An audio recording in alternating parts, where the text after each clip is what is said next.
Olá, pessoal. Que bom que vieram. Eu sou Lorex e pelas árvores falo. Vou dizer uma coisa e depois me calo. A história que agora vão assistir aconteceu sim, posso garantir. Há mais nessa história do que podem pensar. Então prestem atenção, eu já vou explicar. Olá, quarto ano, tudo bem com vocês? Prontos para mais uma aula? Então vem comigo que hoje nós vamos estudar história. E nós estávamos falando na aula anterior sobre quem? Sobre os primeiros habitantes do Brasil. Então, dando continuidade na unidade 3, nós iremos hoje da página 9 até a página 18. Então, abre a sua apostila, lápis e borracha na mão, vamos lá! Então, a gente vai falar um pouquinho sobre os modos de vida em 1500. Modos de vida de quem? Dos índios, né? Então, nós vamos falar como que os índios viviam, alguns costumes que eles têm até hoje, né? Então, vamos lá que vai ser bem interessante. Então, a maior parte dos povos indígenas, você sabe que eles viviam do quê? Como que eles se alimentavam? Eles praticavam, então, a caça, a pesca e a agricultura. Você se lembra que eu disse na aula anterior que os índios eram muito bons na agricultura? Eles praticavam a coivara. Você se lembra o que é isso? É aquela técnica que eles fazem de queimada para o quê? Para deixar o solo fértil novamente, para plantar de novo. Então, os índios, eles são um exemplo, eles são muito organizados, né? Além disso, então, eles faziam a pesca, né? E a caça de animais para a sua alimentação. Eles produziam também as suas próprias ferramentas. Você sabe que não tinha uma loja para o índio ir lá e comprar a sua ferramenta. Então, quem fabricava eram os próprios índios. Então, o que eles fabricavam? Eles fabricavam o arco e flecha, cuias, as suas próprias canoas, alguns machados, tudo para quê?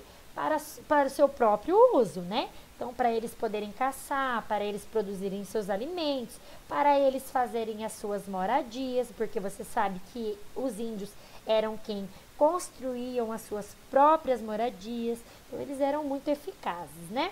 Então, além disso, nós vimos na aula anterior que eles produziam também objetos de cerâmica. Então, os índios são, até hoje, muito bons no artesanato. Faziam também cestos, esteiras, redes, entre outros objetos. Então, você sabe, e você provavelmente já viu, até aqui na nossa cidade, muitos índios vendendo aquelas cestinhas. Então, até hoje, os índios costumam realizar o artesanato. Hoje em dia, eles fazem mais para vender, né? Mas naquela época, eles faziam para o seu próprio uso.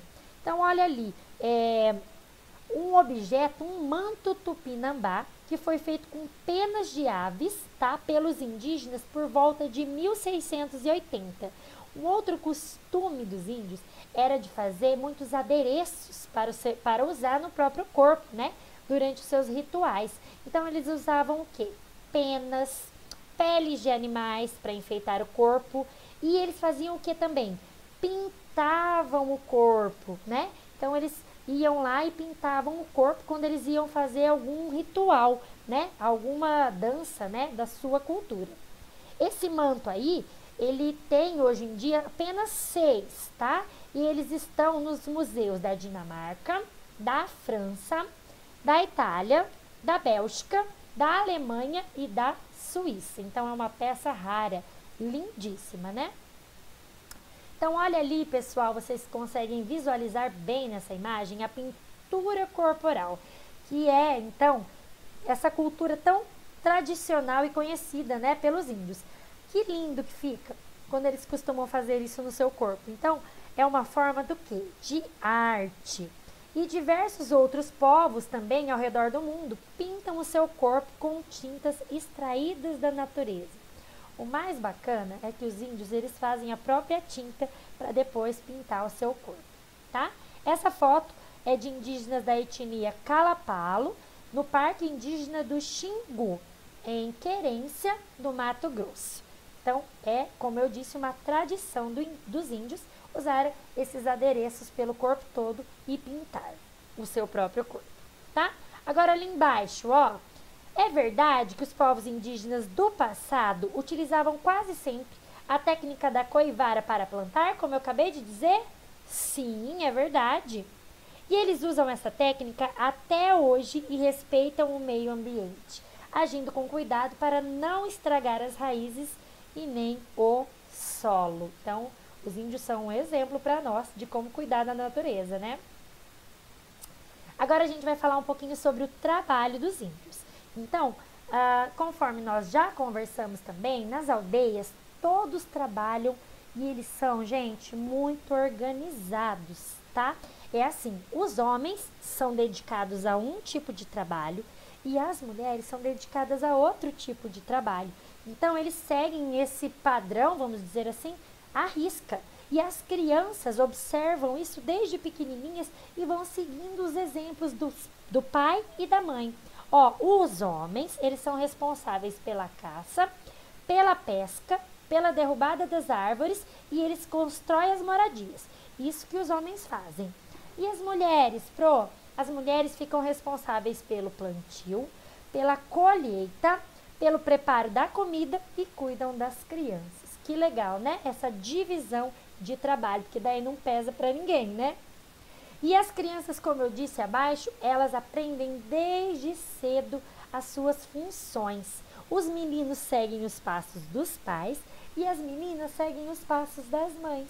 Elas vão vendo e daqui a pouquinho elas já estão fazendo igual. Olha que interessante, as meninas costumam construir objetos iguais os objetos dos adultos, só que menorzinho. Então, vamos supor, a mãe faz um cesto, a menina faz um cestinho. E assim ela vai crescendo, aprendendo a ficar cada vez melhor, né, as suas habilidades. Muito bacana. O que são terras indígenas, Aqui está ali grifado. Terras indígenas são territórios habitados pelos povos indígenas. Essas áreas são protegidas pelo governo do Brasil. Então, na área dos índios, até o governo cuida para que ninguém mexa e não se aproprie dessas terras, enfim, que os indígenas continuem no lugar natural deles. Olha só agora o exemplo de uma oca em construção na aldeia de Camaiurá,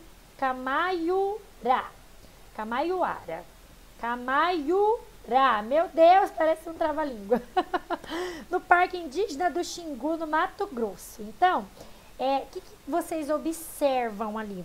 Essa oca, né, ela ainda está em construção. Tá vendo os índios pendurados ali? Eles estão sobre ela, né, eles estão formando ela. O que é uma oca mesmo, quarto ano? É o lugar onde eles vivem, né?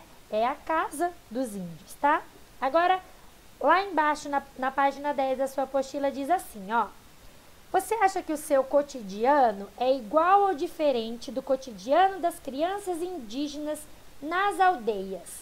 E agora? É uma resposta pessoal. Você vai parar e vai pensar aí. Como é o seu cotidiano, o seu dia a dia na sua casa?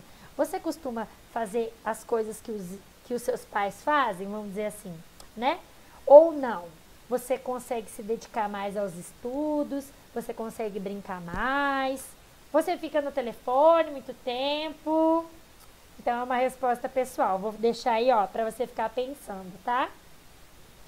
Então, agora a gente vai falar um pouquinho sobre arte e trabalho. A criação artística fazia parte do dia a dia dos povos indígenas do passado. Então, como você já sabe, os índios são excelentes na arte e no trabalho, tá? A arte estava presente, por exemplo, na construção das moradias e na confecção das suas vestimentas, dos enfeites, dos adornos e, como eu disse, até hoje é assim. Os dois textos a seguir falam sobre o cotidiano de arte e de trabalho em uma aldeia pataxó da atualidade, então de hoje, tá? Olha só esse texto que foi retirado, um índio que disse, tá? Eu faço todos os tipos de artesanato. Faço brincos de coquinho, de tucum, faço brincos de pena, de papagaio e de periquitos. Também faço brincos de uma madeira que se chama brauna. Com a madeira do angico vinhático e arruda, eu faço gamelas, colheres, pilão e colares. Então, isso daí foi retirado, né, do povo Pataxó e sua história, de Belo Horizonte, na Secretaria de Estado da Educação de Minas Gerais. Professora, quanta palavra difícil. O que é tucum? É um tipo de palmeira que dá frutos comestíveis. Olha ali a imagem que eu trouxe para vocês do tucum, para vocês visualizarem melhor. E o que são gamelas? Vasilhas em forma de tigela. Também trouxe para vocês conseguirem identificar. Então, você viu que ela fala ali, né? Provavelmente uma mulher, parece, né? Porque não eram as índias responsáveis mais por essa parte do artesanato. Os tipos de brinco que ela faz, né? Bem legal. Então, na aldeia Pataxó, nós levantamos bem cedinho o outro texto. As crianças, 4h30, já levantam para comer banana assada, peixe e mandioca. Quem de vocês acorda e já come tudo isso? Ó, eu acho que eles ficam com bastante sustância. Depois de comer, as crianças vão para a escola e os pais para a roça, capinar nas culturas e assim continuar trabalhando. Gente, então é muito interessante você aprender um pouquinho mais sobre o costume e as tradições dos povos indígenas. Dando continuidade, trouxe ali para vocês, e está na sua apostila na página 11, ó, alguns acessórios feitos com sementes, com ossos, dentes e animais desenvolvidos dentro da aldeia indígena, tá? De Ticuna, na Amazônia. Lindas as peças, né? E abaixo também temos umas cestas produzidas pelos índios. Então, as imagens a seguir mostram alguns exemplos da rica produção artística dos povos indígenas no Brasil, tanto no passado quanto no presente. Trata-se da arte plumária e da prática da pintura corporal. Prof, o que é arte plumária? É uma prática de produzir objetos com penas e plumas de aves. Então, sempre quando a gente se referir à arte plumária, você se lembra o quê? De penas, de plumas de aves, como a própria palavra lembra, tá? Na figura número 1, é um chefe camacã, mongoió. Gente, esses nomes são bem diferentes, tá? É uma gravura, tá? De Jean-Baptiste Debet, feita em 1835, representando, então, o índio. Número 2, é um adorno para cinto produzido pelo povo indígena Carajá, atualmente, tá? Número 3, é o indígena Munduruku, é uma gravura, tá? De Hércules Florence, feita por volta da década de 1830. E a última é uma mulher indígena Tupi-Guarani, fazendo pintura facial para um ritual. Lindo, né? Então, de acordo com as imagens do slide anterior, pega o lápis que a gente vai responder essa junto. Indique as imagens que mostram uma arte plumária. A Pro acabou de dizer, então quais slides que indicam? Os slides 1 e 2. E quais slides indicam uma pintura corporal, quarto ano? Os slides 3 e 4. Número 2. Indique as imagens que mostram criações artísticas dos indígenas feitos no passado. Então, quais são esses slides? Os slides 1 e o 3. Anota aí, se for necessário, pausa o vídeo e depois você continua.